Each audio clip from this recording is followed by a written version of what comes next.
Welcome back to the Kill Rock Podcast. Today we are out in Canoga Park at the Cobalt Cafe with Steve from Wolves at the Gate.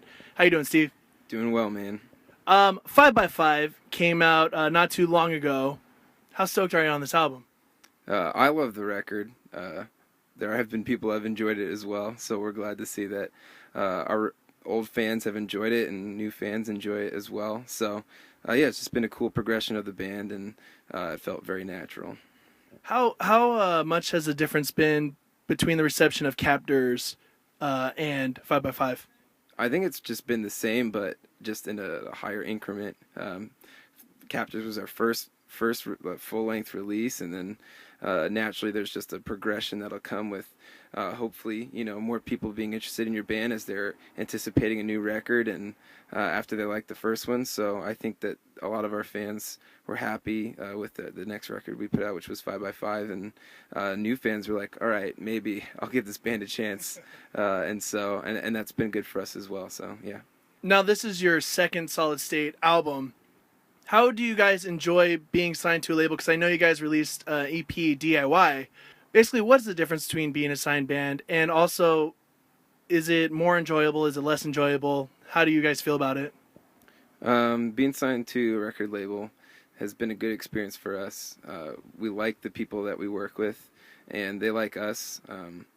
And it's been our A&R, Adam Scatula, is definitely a friend. He's definitely a guy that I'd hang out with. I think we sometimes have to remember that we're like he works for a label and I'm in a band, so that's really cool, and it's kind of a rare thing this day and age. So we enjoy it. I mean, the difference is we're just getting more help, and the label's helping us have access to things we didn't quite have access to before, and for them, they just have a band that they like and enjoy and believe in, and I don't know, it's been profitable on both ends for both us and the label, so we enjoy it. When you guys are writing 5x5, did you guys go through a different writing process? Because correct me if I'm wrong, there was a few member changes? Yeah, we lost our longtime lead guitarist, Jeremy Steckel, and the drummer we had that played on Captors, he also quit as well.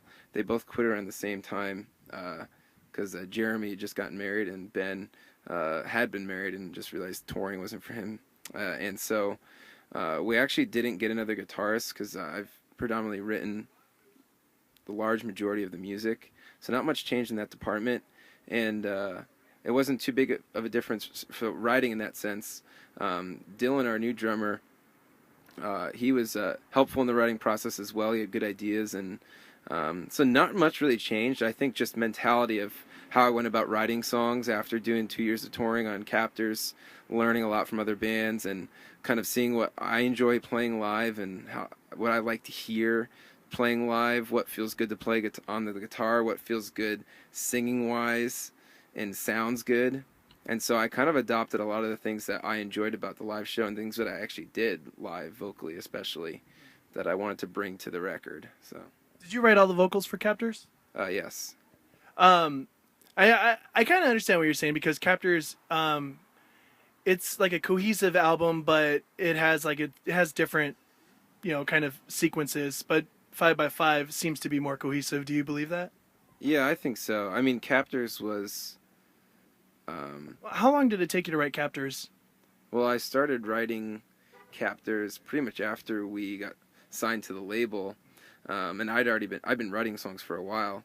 I probably wrote 25 songs that I thought would go on the record, and ended up just scrapping a bunch of them, and the ones that are on the record are the ones that we wanted to do. And so everyone spends a long time writing their first record, and it's anticipated. And so I think there was a lot less, you kind of get over-invested in, I think. Right. And I think there are things that I overthought, overplayed, and there's, you learn from your mistakes, and you learn from things you're looking at in retrospect, man, I wish I didn't do that, or I wish I didn't do this. But people are like, what? Your album's great, So people are always going to disagree with you. And now that 5x5's out, it's like, I love the record. I'm just like, I know we can do better. I know we can write better songs, and but I love the record. I love Captors, so it's just I love it for what it is and the time that I wrote it, and So it's that's that simple, I guess. Do you feel a competitiveness when you're writing lyrics, if not to beat someone else, but to beat yourself? Writing lyrics, Lyrics, music, anything. I'd say more so the music. I just want to write a better song than I did before. It's so funny. It's sometimes painful listening to old stuff, not stuff from like Captors, but or just maybe certain parts that are just like, man, what was I thinking? And people would be like, well, that's my favorite part, and I was like, well, all right, good, that's awesome for you. So I think I do get a little competitive with myself just because I want to write great songs, and it's funny, one of my favorite lyrics has nothing to do with anything I like personally believe, but it's from an Against Me song that says, "We'll never be the bands that we want to. Yeah, we'll never be the bands that we want to hear. You'll always be like, man, this will never be as good as this record that I love or this record." And kids are like, "What? You're stupid. Your songs are way better." And you just want to like leave and walk away. And so yeah, there's just always like I think it's good to constantly be a little dissatisfied with or discontent with. Not dissatisfied, discontent with just doing the same thing over and over. So It's probably why a lot of songwriters put down the pen after 5 minutes. yeah, exactly. Lyrically, what do you like to base your songs off of? Well, Concept-wise. concept-wise, conceptually, we want to communicate the greatest thing known to man, which is God's love for sinners. And I am a sinner. I qualify in that category, and we're not trying to reinvent the wheel. We're not trying to. We don't think that we're extraordinary because we communicate God's love. People have been doing that for, thousands of years, and His love is worth being sung about over and over and over again. And it's inexhaustible. To think that we could write, 2 records. And God's love has been covered. We covered it. Nobody needs to hear about that anymore. I just think that's crazy. And the fact is that there's plenty of people who are living outside of God's love, and they live under God's wrath. And I don't desire that for anyone, because I don't deserve God's grace. I don't deserve His love. But it's He, in His grace and His mercy, has shown me His love, and I would love for others to see and worship the God that's worthy to be worshipped. So that is the content of all our songs, and we're not ashamed of it. And some people think it's small or closed-minded, but they're entitled to that opinion. I don't think it is small at all to sing about God who runs the show. I don't think that's small at all. So, do you ever get any? Because I'm sure you guys have toured with, I guess, quote unquote secular bands. Do you get any backlash, playing with them, or do you think most bands nowadays are more open-minded towards other people's beliefs? People don't change. People have been the same since Adam and Eve. There's going to be people who aren't bothered by it, and there's going to be people who are antagonistic towards it. And so no one in this day and age is more tolerable towards Christianity or less, I think. So we've run into bands that are just like, okay, it's what you believe. That's fine. We've run into other bands that are really nice and are curious. They want to know more. And other bands who just hate our guts. And, that doesn't make me cry into my pillow at night, once we meet a band like that. But it burdens my heart, because I know that it's not me that they hate or me that they're angered by. It's towards God. And they hate Him, and that's what really that's what hurts, really, is just to see somebody hating the one who is willing to offer them an abundant love and an incredible mercy. So it's a strange thing, but it was a shock, like, on our first tour when we run into a band that just hated our guts, and then eventually we ended up getting along, which was awesome. But 'cause people are people anyway, no matter what. Yeah, no matter what, and somebody's coming in with a preconceived notion of who we are, what we were, and it changes, and sometimes it doesn't. So I don't have the power to change somebody's mind, and I'm not gonna try and do that. I'm not gonna try and force anything down anyone's throat, because I don't have the power to make anybody receive mercy. So it's not my aim. My aim is just to be someone who's communicating that truth. And if you don't like that I'm communicating it, it's like, thankfully I live in a country where I can do that. And so it's like, what is it? I think it's Patrick Henry who said, my right to swing my fist stops at the other man's nose. So it's like I'm not infringing upon your rights, and so in this country I'm able to do that, and so I'll do that as long as I'm able to. It's interesting. We haven't really touched up on the subject other than maybe a few jokes, but we have the whole Tim Lemnesis thing going on, and the whole interview he did with yeah, Ryan Downey for AP. And I'm apparently you've probably been asked this already. How do you feel about what Ryan or what Tim had to say about the bands that are supposedly going out being Christian bands and not living it? Or Yeah, he's completely right. Um, and you know what? Somebody could spend a month with me and call me a hypocrite because uh, I fail too. I fail to live up to the righteousness of God, and thankfully, my salvation is not based upon that. But there are people who, and that's the difference between a real believer and somebody who really isn't a Christian, is that somebody who thinks that their good deeds and the way that they live their life makes them acceptable before God is completely wrong.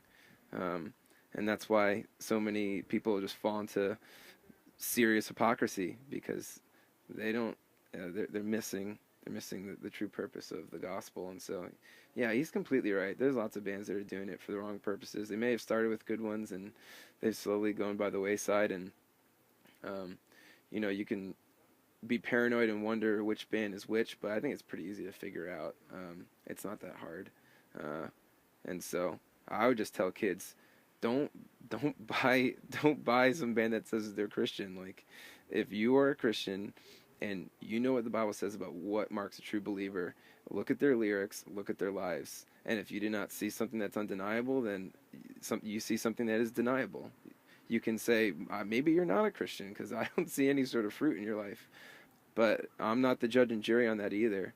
Based off of what we know in the Bible, there's some clear indicators of what a true Christian looks like.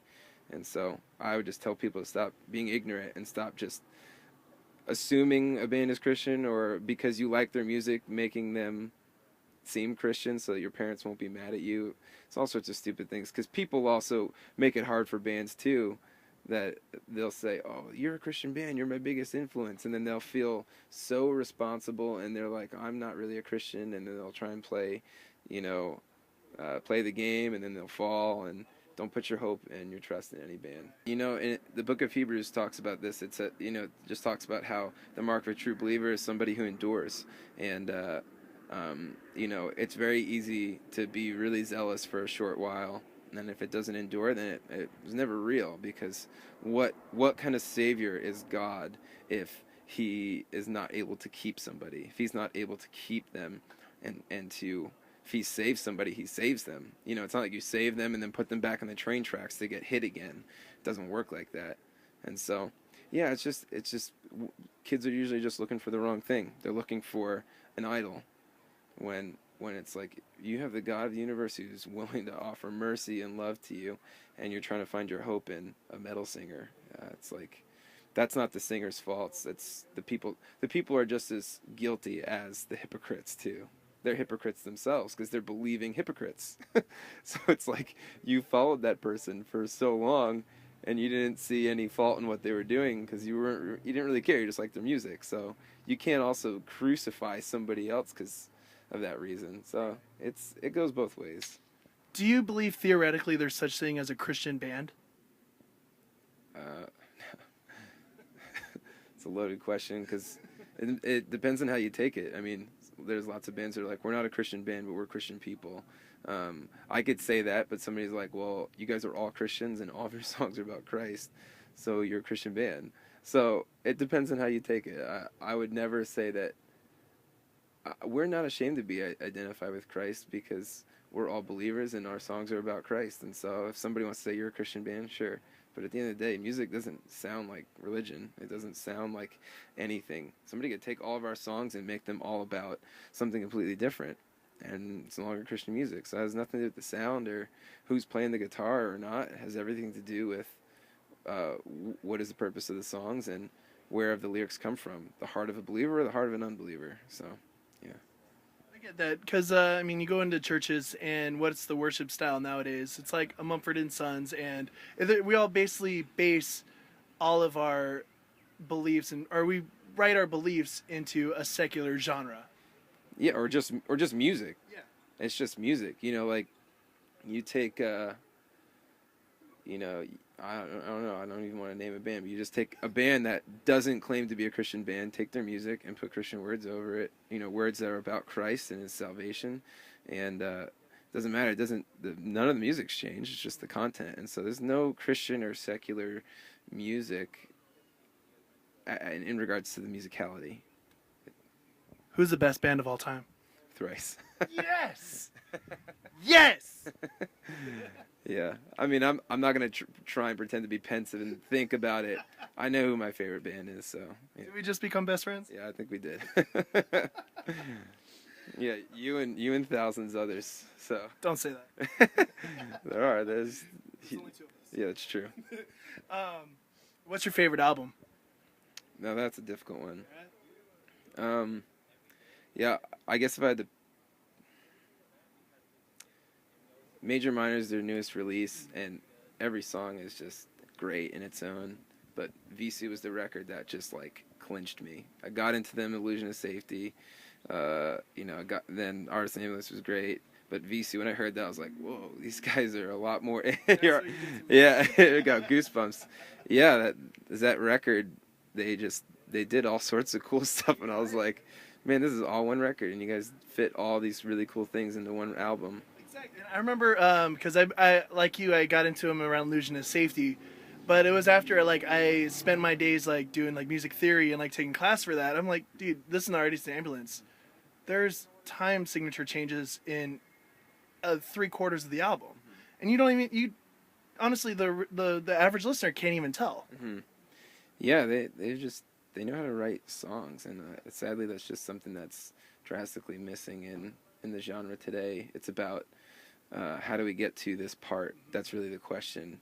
And I'd like to think I'm a songwriter, but maybe if good bands are listening to the podcast, they disagree. But that's what I want to do is I want to write songs. I don't want to write something that people are like, oh, that part's awesome, and they want to fast forward to it, or they just can't wait for that part, you know?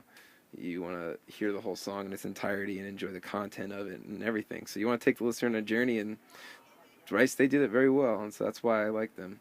Well, they did it on, I guess, 7, maybe 8 albums. Yeah, they're not done. Everybody knows they're not done, so. Well, Dustin's back down in Orange County, so.